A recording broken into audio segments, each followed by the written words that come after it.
Hatimaye bifu ya mkurugenzi wa vipindi na uzalishaji wa Clouds Media Group Ruge Mutahaba pamoja na mkuu wa mkoa wa Dar es Salaam Paul Makonda imemalizika.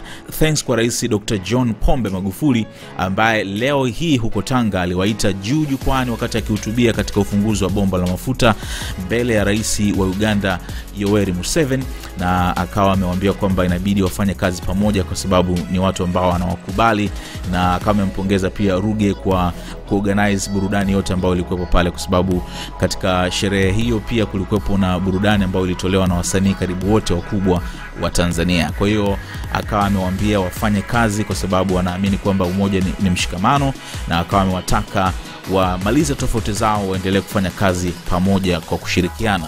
Na baada ya kuwa amewaambia vile, akawaambia washuke lakini wakiwa wameshikana mkono. Nataka mambo yenu ninyi wawili yaishi. Nataka mfanye kazi kwa ajili ya Tanzania. Na kupongeza Ruge kwa nyimbo nzuri, na Mungu awabariki sana. Asanteni sana. Nendeni mshikane mikono huko, muende wote huko.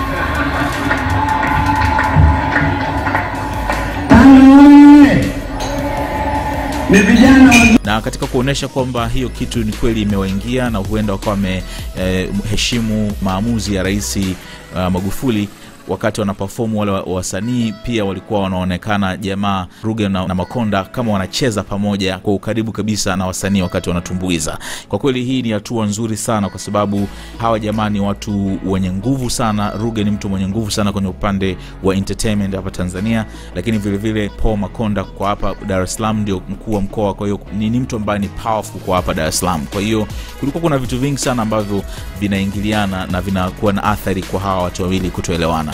Na nikukumbusha tu kwamba bifu yao ilianza baada ya Paul Makonda kwenda kuvamia studio za Clouds FM na akawa amewaweka katika wakati mgumu sana wa tangazaji wa kipindi cha Shilawadu. Zile tapes za CCTV zikawa zimevuja, na hivyo vyombo vya habari vikawa vimeungana kwa pamoja kukemea hicho kitendo, na wakawa wamempiga blackout Paul Makonda kutoripoti news zake. Sasa sijui kwa vyombo vingine vya habari ama Clouds vile vile wataendelea kucover story za Makonda ama vipi, lakini huu ni mwanzo mzuri na watu wengi sana wamefurahi hatua hiyo. Kwa mfano kama manager wa Diamond Platnumz Babu Tale ameandika kwenye Instagram, kama kuna vita ilikuwa inanikera ni vita hii, mmoja mlezi mwingine mdau mkubwa kwenye kazi yetu, basi hata haujui la kufanya, mwisho wa siku unaishi kuumia kinyemela. Haya mzee kasema, kashikaneni mikono, hii ina maana mje tuijenge da.